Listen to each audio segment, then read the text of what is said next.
करायचं स्मरण.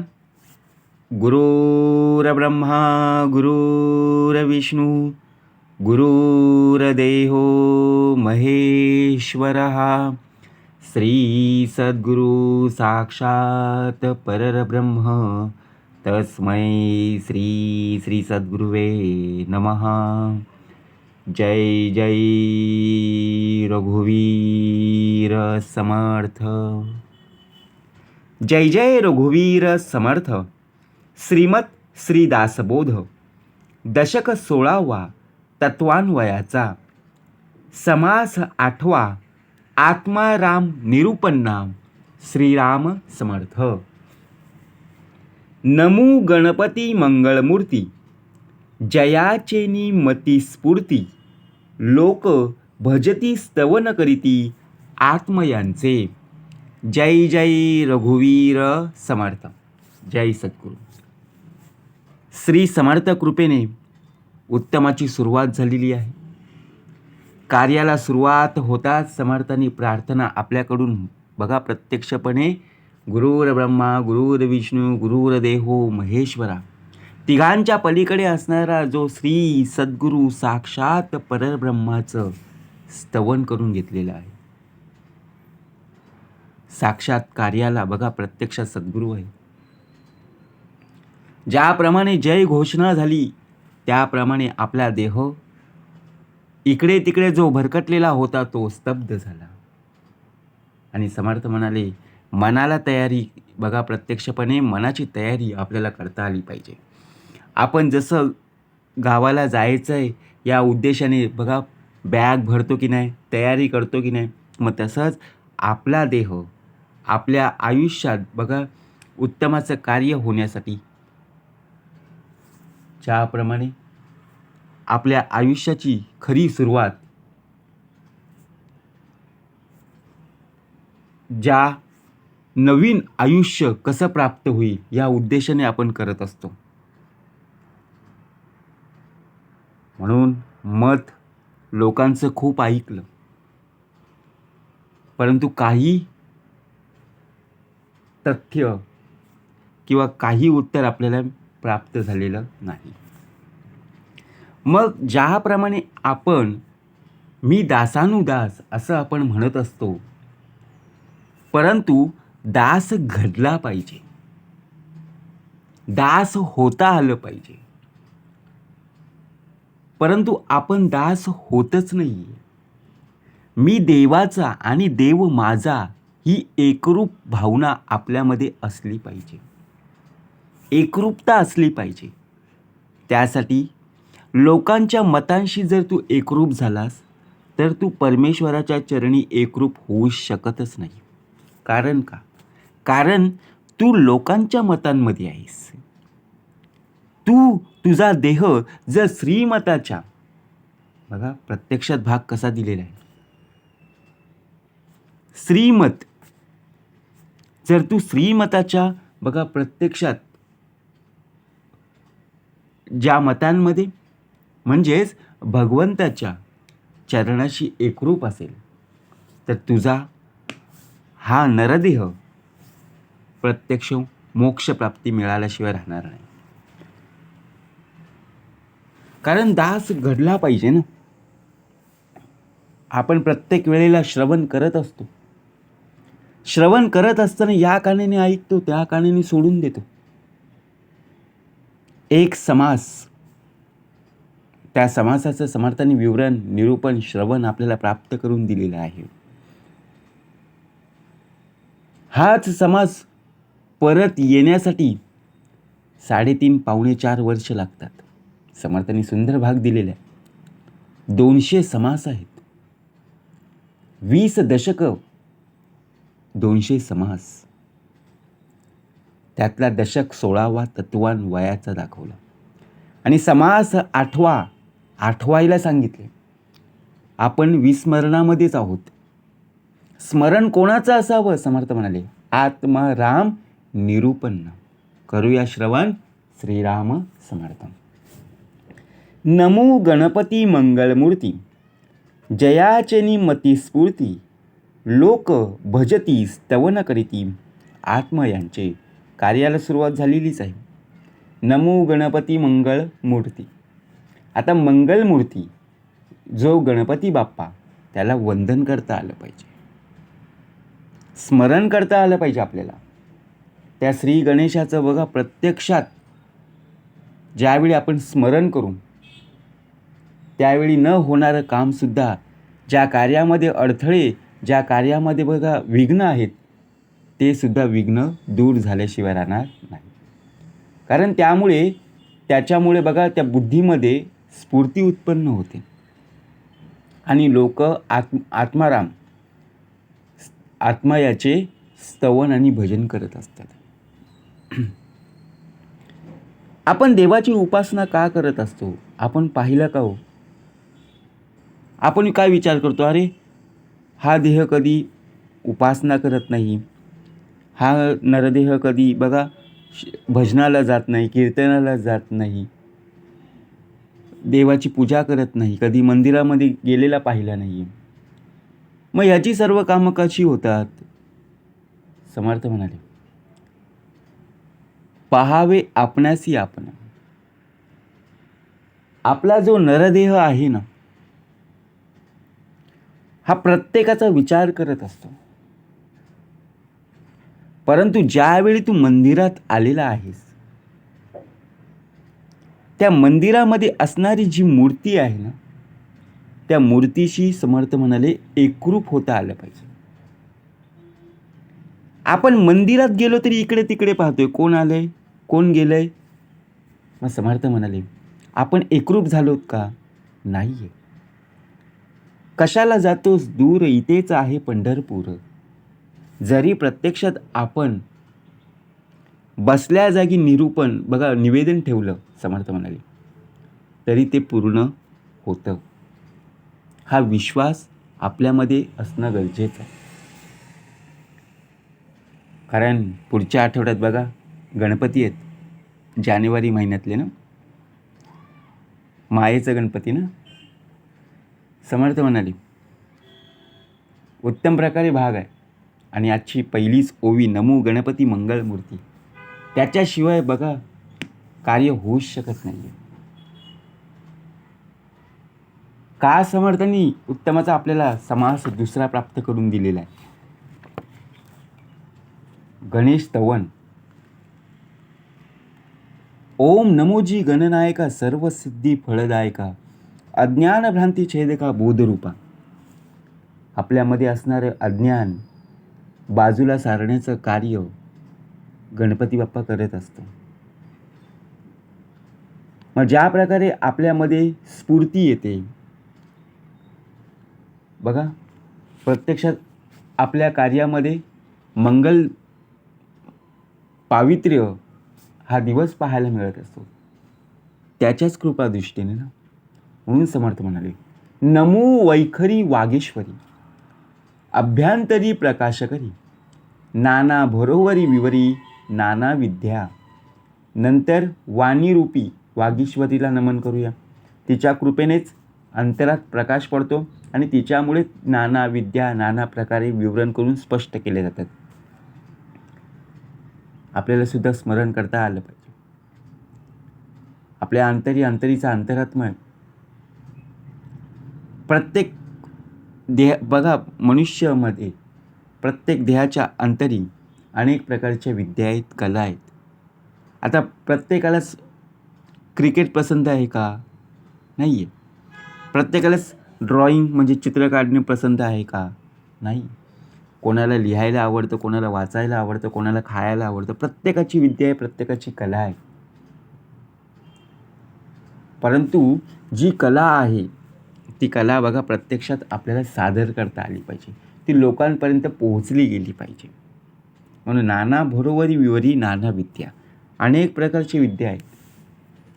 सकळ जनांमध्ये नाम, राम नाम उत्तमोत्तम, श्रम जाऊन विश्राम, चंद्रमौळी पावला. सर्व लोकांत रामनाम हे सर्व नामात उत्तमोत्तम आहे. आता आपण एखादी व्यक्ती ज्यावेळी समोर भेटते तेव्हा आपण म्हणतो की नाही राम राम. जाताना सुद्धा राम राम म्हणतो, येताना सुद्धा बघा चला राम राम म्हणतो की नाही. परंतु आता पाहायला मिळत नाही आहे. समर्थ म्हणाले आता टाटा बाय बाय. विचार करा, कारण कृतयुगामध्ये जे सामर्थ्य होतं 100% पुण्यही होतं, कमी कमी होत गेले ना. कृत गेला, त्रेतायुगामध्ये बघा 75%वर पुण्यही आहे. समोरची व्यक्ती ज्यावेळी बघा प्रत्यक्षात पाहायला मिळायची त्यावेळी सुद्धा नमस्कार करता यायचं. द्वापारामध्ये 50-50%वर आली आणि आता या कलियुगामध्ये 25%वर फक्त पुण्य गेले. कारण का? नमस्कार करायला आपण लाजतोय. समर्थ म्हणाले 2 हात आपल्या बघा समोरची व्यक्ती कोण आहे हे न पाहता समोरच्या व्यक्तीमध्ये प्रत्यक्ष भगवंत आहे, त्याला आपण नमस्कार करत आहोत. बरोबर आहे की नाही? म्हणून सर्व लोकांत रामनामा हे सर्व नामात उत्तमोत्तम आहे. रामनामाच्या प्रभावाने चंद्रमौळी शंकराचा शीन नाही सावून त्यांना विश्राम प्राप्त झाला. म्हणजे एवढं भलं मोठं सामर्थ्य त्या नामस्मरणामध्ये. आपण नामस्मरण करायलाच काय करत असतो? लाजत असतो. नामस्मरण करायला आपल्याला कंटाळा येत असतो. परंतु एखादं गाणी लागू दे बघा, डीजेच्या तालावर तो नाचेल. परंतु एखाद्या भजनाला कीर्तनाला बसायला म्हटलं नाही तर त्याच्या पायाला मुंग्या येतील. सत्संग बैठकीला जर बसायला गेलं त्याच्या पायाला गोळे येतील, झोप येईल. विचार करा. समर्थ म्हणाले सकळ जनांमध्ये नाम, राम नाम उत्तमोत्तम, श्रम जाऊनी विश्राम चंद्रमौळी पावला. नामाचा महिमा थोर, रूप कैसे उत्तरोत्तर, परात्पर परमेश्वर त्रैलोक्य धरता.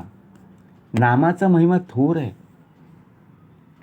नामाच्या योगे परमेश्वराच्या सगुण रूपाचं म्हणजेच त्रैलोक्याच्या बघा धरत्याचे रूप प्रगट होते. त्रैलोक्य धरता आणि उत्तरोत्तर प्रगती होऊन निर्गुण निराकार जो परात्पर त्याच्या स्वरूपाशी एकरूप होता. परात्पर परमेश्वर. नामाचा महिमा थोर आहे. जरी बघा आपण एखाद्या प्रवासाला निघालेलो आहोत. प्रवासाला निघत असताना कुठे आपला लांबचा प्रवास असेल तर आपण सोबत कधी स्मरणिका नेत नाही, कधी आपण ग्रंथ नेत नाही. परंतु जरी आपण काही सोबत घेता आलं नाही, आपण काय विचार करणार, अरे बाकीच्या लोकांसमोर आपण कुठे वाचत बसणार, कुठे आपण नामस्मरण करत बसणार, लोक आपल्याला हसतील. अहो प्रत्यक्षपणे लोक हसायलाच असतात, पोसायला मात्र कोणी नसतं. आता ज्या भगवंतांनी तुला या पृथ्वी तलावर आणलंय त्याचं नामस्मरण करायला, त्याची भक्ती करायला कसली लाज हो? हां चला, लोकांसमोर आपल्याला म्हणता येत नाही ना, परंतु मनातल्या मनात तरी आपण म्हटलं पाहिजे की नाही. आता प्रवासाला बसलेलो आहोत, ट्रेनमध्ये बसलेलो आहोत, एखाद्या ट्रॅव्हल्समध्ये आहोत किंवा बघा आपण विमानामध्ये बसलेलो आहोत. तिथे आपल्याला मनामध्ये स्मरण करता येत असतं, करता आलं पाहिजे. समर्थ म्हणाले आले आपण परदेशात, जवळी नाही बंधू भ्रात, भेटलासी तू परमार्थ. का भाग दिलेला आहे? समर्थ म्हणाले हा नामाचा महिमा थोर आहे. जिथे तू जाशील तिथे बघा प्रत्यक्षपणे भगवंत आपल्याला पाहायला मिळेलच. रूप कैसे उत्तरोत्तर, परात्पर परमेश्वर त्रैलोक्य धरता. कारण ज्या तुझ्या या देहामध्ये ज्या प्रकारे अंतरीचा अंतरात्मा आहे तोपर्यंत सर्व बघा प्रत्यक्षपणे तुला चालवणारा तोच आहे. आत्मा रामच हुकडे, लोक वावडे जिकडे तिकडे, देहे पडे मृत्यू घडे, आत्मया विन. आत्माराम हा अंतर्यामी रूपाने सगळीकडे व्यापून आहे. त्याच्या योगाने लोक जिकडे तिकडे वावरत असतात.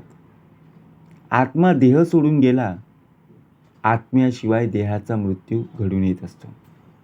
कसा भाग दिलेला आहे, आत्मा राम चहूकडे. आपल्या देहामध्ये उत्तम प्रकारे अंतरीचा अंतरात्मा आहे, त्याला नमस्कार करता आला पाहिजे, कारण चालवणारा तोच आहे. आपण चालायला गेलो तरी चालवणारा तो आहे, बसायला गेलो तरी बघा प्रत्यक्षपणे तोच आहे की नाही. मग ज्याप्रमाणे आपल्याला कुठे मुंबईला जायचं आहे, जिकडे जायचं आहे तरी तो सुद्धा आपल्यासोबत असणार आहे. उद्या कोल्हापूरला जायचं आहे, साताऱ्याला जायचं आहे, सज्जनगडला जायचं आहे, सोबत आपल्या परमेश्वर नक्कीच असणार आहे. जोपर्यंत अंतरीचा अंतरात्मा या देहामध्ये आहे तोपर्यंत देह इकडे तिकडे फिरू शकतो. परंतु या देहामधला जर अंतरीचा अंतरात्मा निघून गेला तर आत्म्याशिवाय देहाचा मृत्यू नक्कीच. मग या देहाला कोणीही विचारणार नाहीये, समर्थ म्हणाले.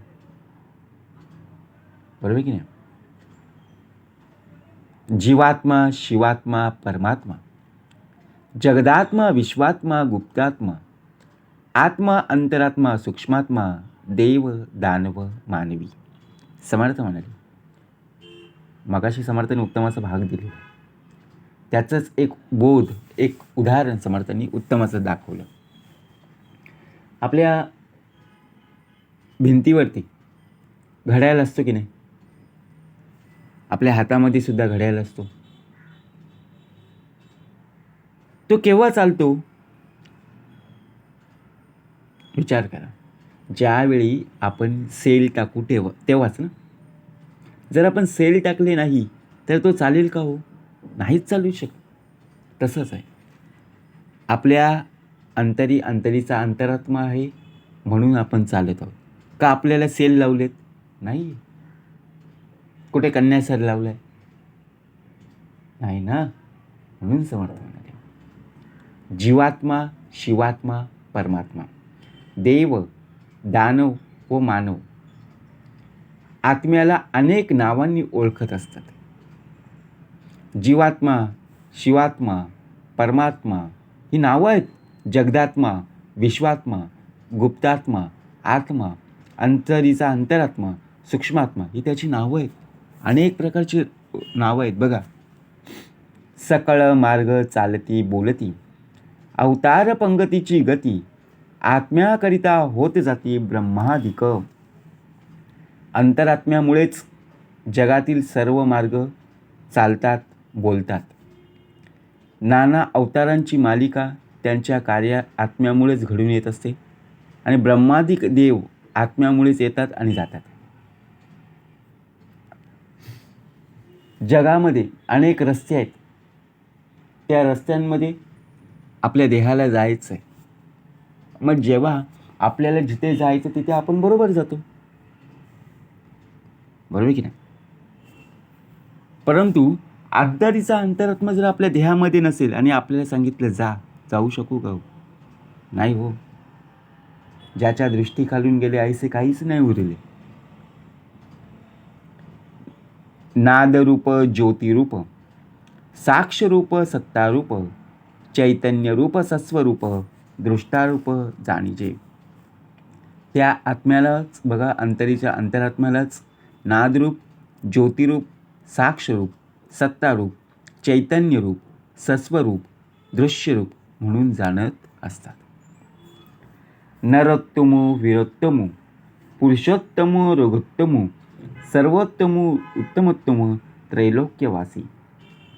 त्यालाच नरोत्तम म्हटलेलं आहे, वीरोत्तम सुद्धा म्हटलेलं आहे, पुरुषोत्तम, रघुत्तम, सर्वोत्तम, उत्तमोत्तम, त्रैलोक्यवासी.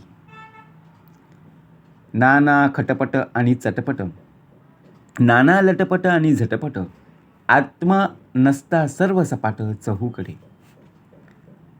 जगातील नाना खटपटी, चटपटी, लटपटी, झटपटी सर्व घटना अंतरात्म्याच्याच योगेने चालतात. आत्मा नसेल ते चहूकडे उजाड बघा प्रत्यक्षपणे सर्व सपाट आहे. म्हणजेच काय, ज्याप्रमाणे आपण एखाद्या परीक्षेची तयारी करत असतो किंवा एखादा खेळ खेळण्यास तयार होत असतो, आपल्याकडून उत्तम प्रकारे तयारी करून घेणारा कोण आहे? तर अंतरीचा अंतरात्मा. आपण एखाद्या बघा मॅचमध्ये 50 रन काढल्या, 100 रन काढल्या, वाहवा कोणाची होईल हो? आपल्या देहाची होईल. परंतु प्रत्यक्षात देहाची जरी वाहवा होत असेल तरी अंतरीचा अंतरात्मा बघा तो दिसतो का? नाही दिसत. परंतु सर्व करता करविता तोच आहे ना. कार्यसिद्धीस नेण्यास श्री समर्थ आहेत.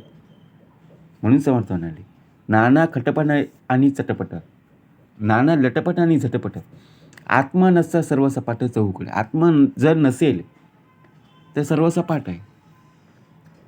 जरी तुझ्याकडे नोटांची बंडलं जरी पाहायला मिळाली ना, जरी आत्मा नसेल मग काय आहे?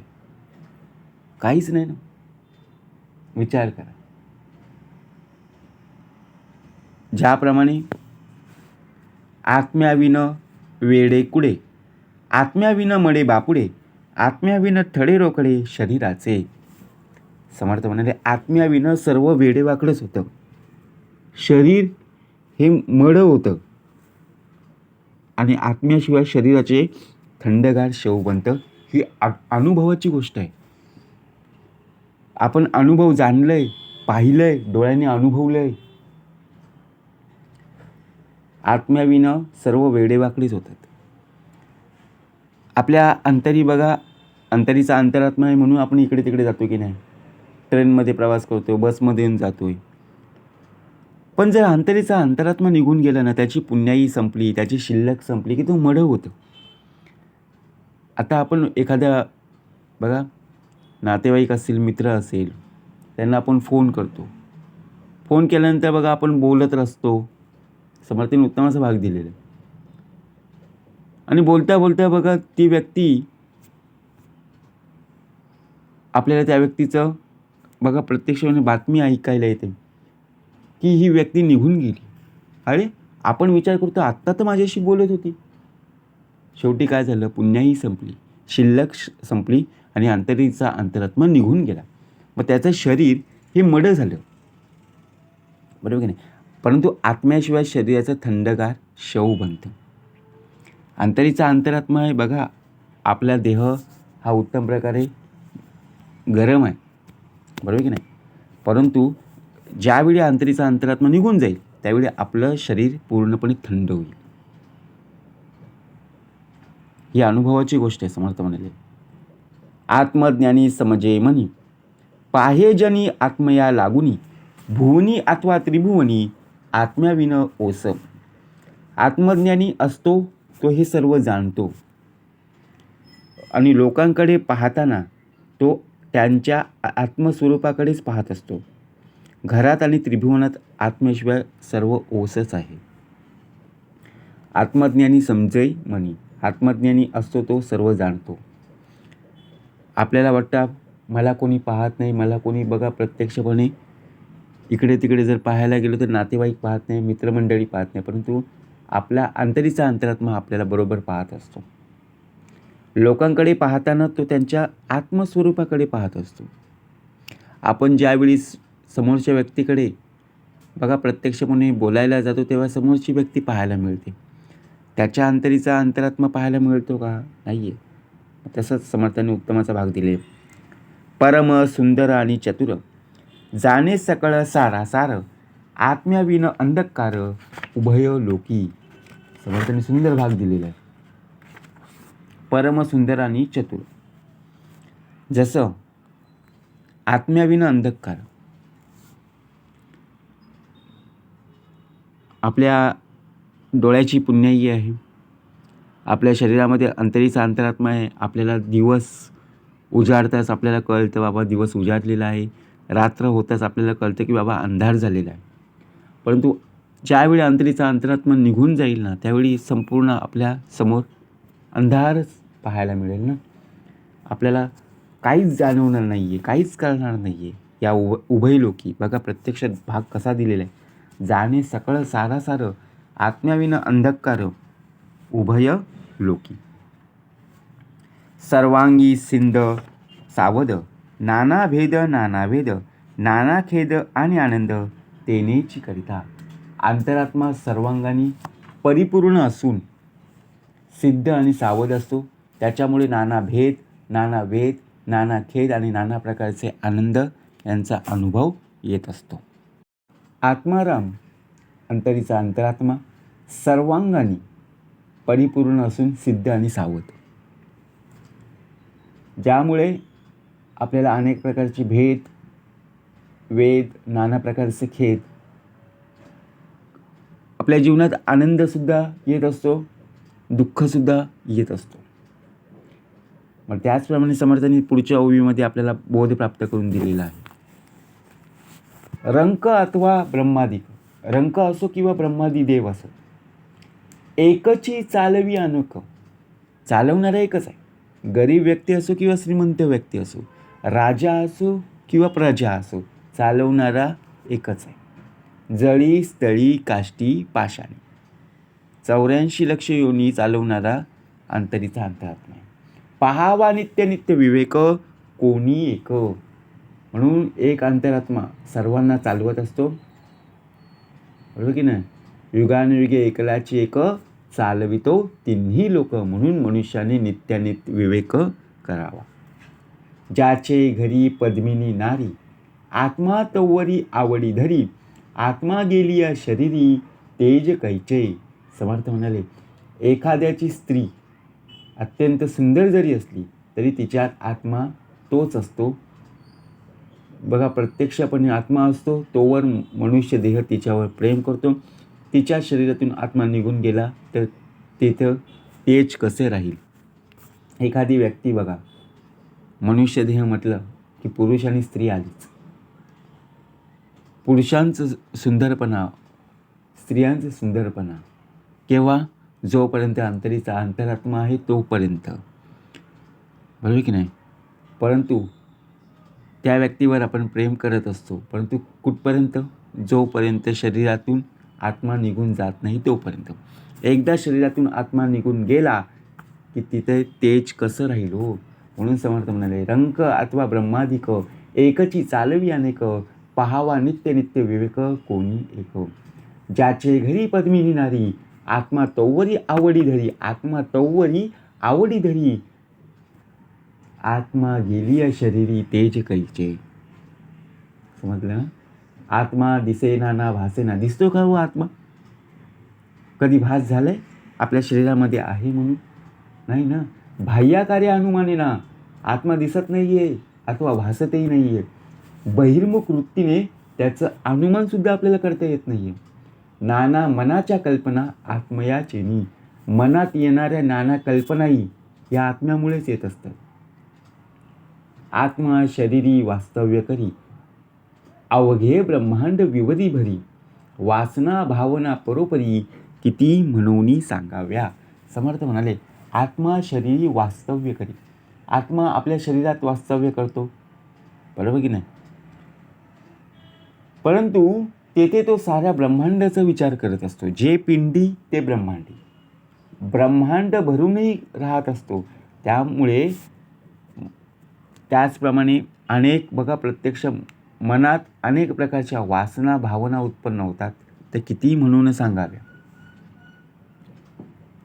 बरोबर की नाही.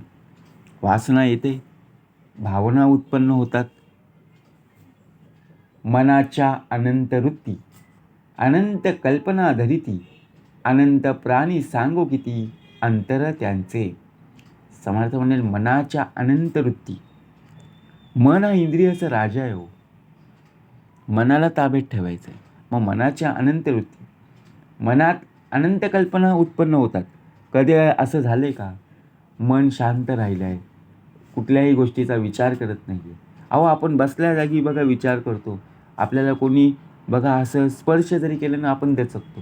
कारण का, आपला देह जरी त्या जागी बसलेला असला तरी मात्र विचार, आपलं मन हे विचारांमध्ये गुंतलेलं आहे. बरोबर की नाही? म्हणून मनात अनंत कल्पना उत्पन्न होतात. जगात अनंत प्राणी आहेत.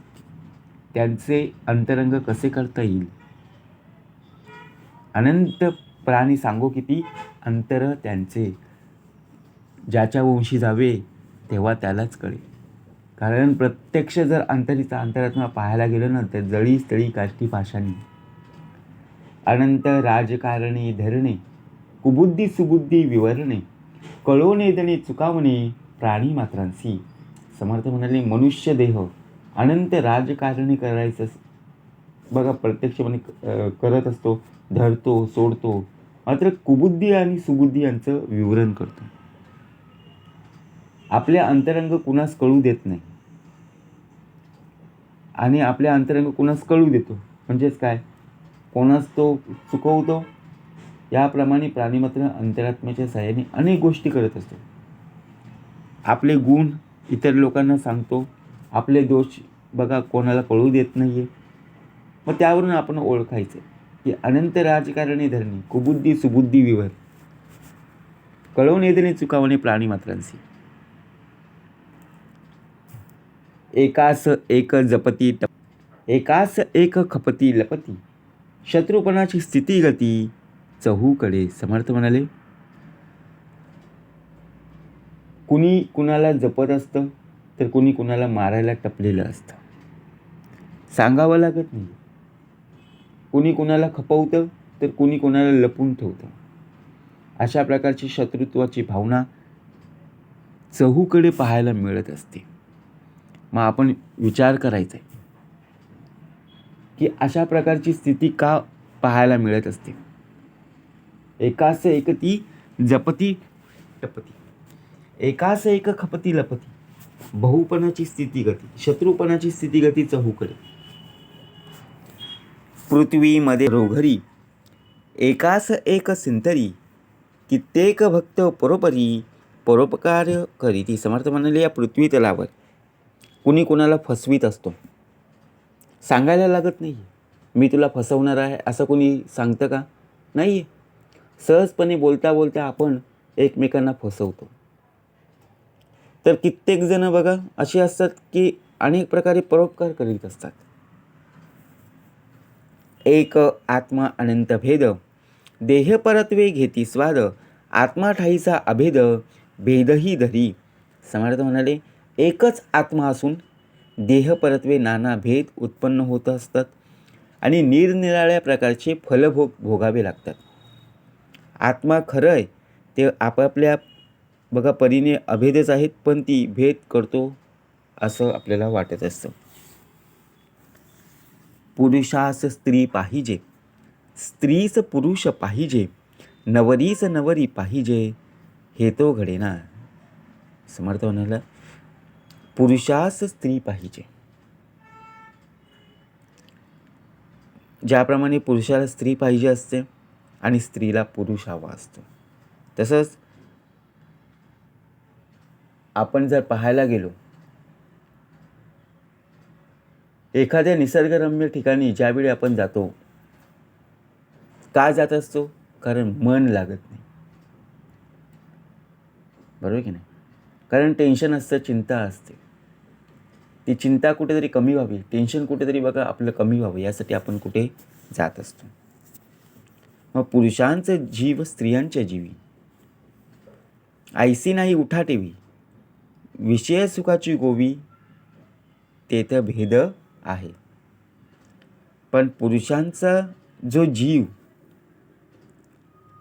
आणि स्त्रियांची जीवी असा भेद तर करताच येत नाही. विषय सुखाच्या बाबतीत मात्र भेद असतो. पुरुषांचा जीव स्त्रियांच्या जीवी. आता बघा आपण विचार करत असतो, आपल्या घरामध्ये ज्यावेळी लहान मूल जन्माला येतं त्यावेळी आपण किती बघा प्रत्यक्षपणे सांभाळत असतो, लाड किती आपण पुरवत असतो, किती उत्तम प्रकारे घर भरलेलं वाटत असतं. पण ज्याच्या घरामध्ये बघा प्रत्यक्षपणे आई वडीलच आहेत, विचार जर आपण केला, परंतु ज्या प्रकारे अंधार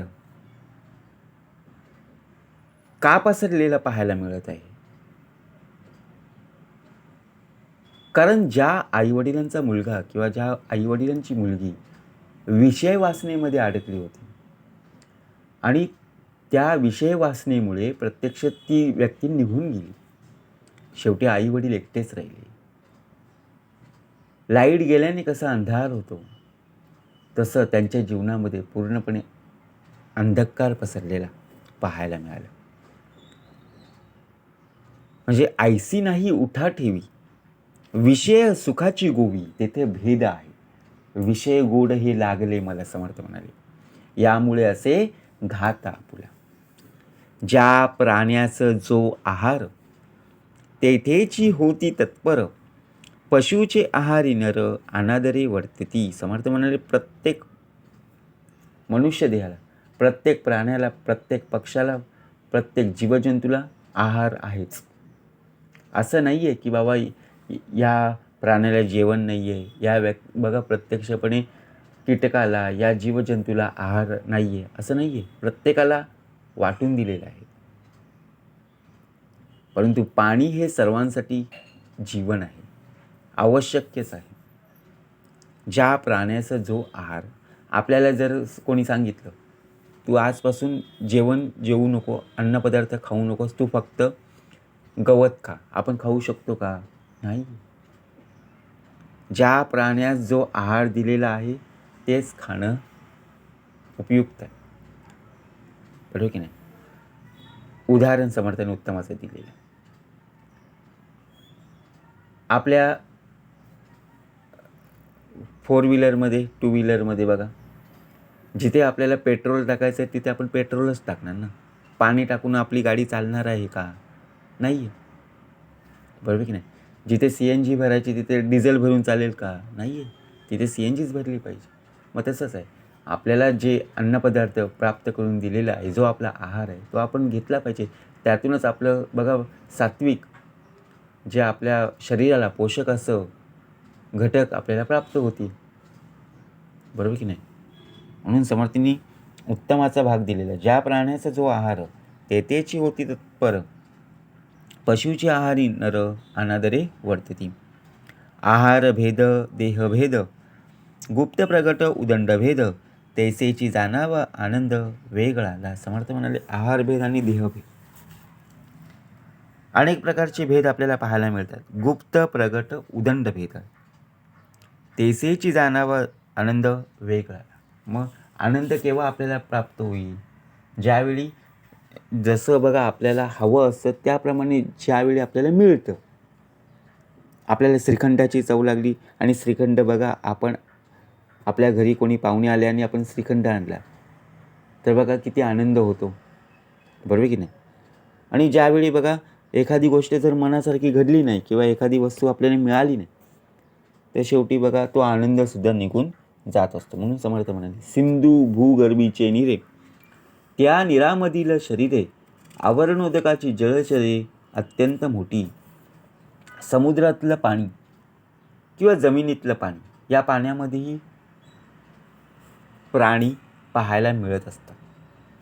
आवरणोदकातील जलचर प्राणी तर अत्यंत मोठे असतात. आता समुद्रातल्या पाण्यामध्ये किती प्रकारचे असतील? जसं भूचर, जलचर, खेचर, उभयचर. जलचर आहेत की नाही? अहो, भूगर्भामध्ये सुद्धा आहेत, या जमिनीमध्ये बघा. काय खरंच समर्थ म्हणाले, याच्या वंशी जावे तेव्हा त्याला कळेल. आणि आवरणोदकामध्ये ते इतके जलचर प्राणी आहेत, ते सर्वात अत्यंत मोठे आहेत. आपण समुद्रामध्ये जेव्हा जातो, मोठमोठे बघा किती प्रकारचे मासे असतात, ते आपण तुलनाच करू शकत नाही आहे. कारण 84 लक्ष योनी आहे.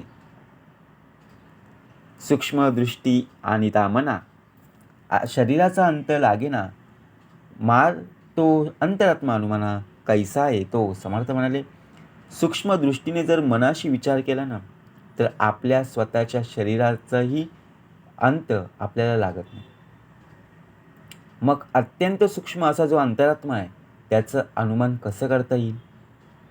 देहात्मयोग शोधून पाहिला, तेने काही अनुमानला, स्थूल सूक्ष्माचा गलबला गथा गोवी. समर्थ म्हणाले, देह आणि आत्मा यांच्या संयोगासंबंधी शोध घेण्याचा प्रयत्न केला तर अंतरात्म्यासंबंधी काहीचं अनुमान करता येतं.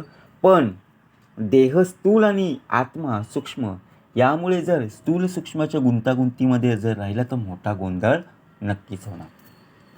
गथा गोवी उगवाव्या कारणे केली नाना निरूपणे अंतरात्मा कृपाळूपणे बहुतमुखे बोलिला. समर्थ म्हणाले, हा गुंता सुटला पाहिजे म्हणून अनेकांनी अनेक प्रकारे काय केलेले आहेत, प्रयत्न केलेले आहेत. वास्तविक जर पाहायला गेलो तर अंतरात्मा कृपाळूपणे अनेकांच्या मुखातून बोललेला आहे, बरोबर की नाही? कारण आपल्या मुखातून चांगले शब्द, आपल्या मुखातून बघा उत्तमाचे वैखरी प्राप्त झाली पाहिजे. प्रभाते मनी राम चिंतित जावा, पुढे वैखरी राम आधी वदा. म्हणून आपल्या मुखामध्ये रामनामाचं स्मरण का असलं पाहिजे? ज्यावेळी आपल्या आयुष्यामध्ये गुंता सोडवायचा असतो त्यावेळी तो गुंता सोडवण्यासाठी बघा, ज्या भगवंताचं आपण स्मरण करत आहोत तोच भगवंत देह बघा प्रत्यक्ष आपल्या आयुष्यामध्ये असणारा गुंता नक्की सोडवत असतो. म्हणून समर्थ म्हणाले, गता गोवी उगवाव्या कारणे केली नाना निरूपणे अंतरात्मा कृपाळूपणे बहुतमुखे बोलिला. इति श्रीदासबोधे गुरुशिष्य संवादे आत्माराम निरूपन्ना समास 8वा. जय जय रघुवीर समर्थ.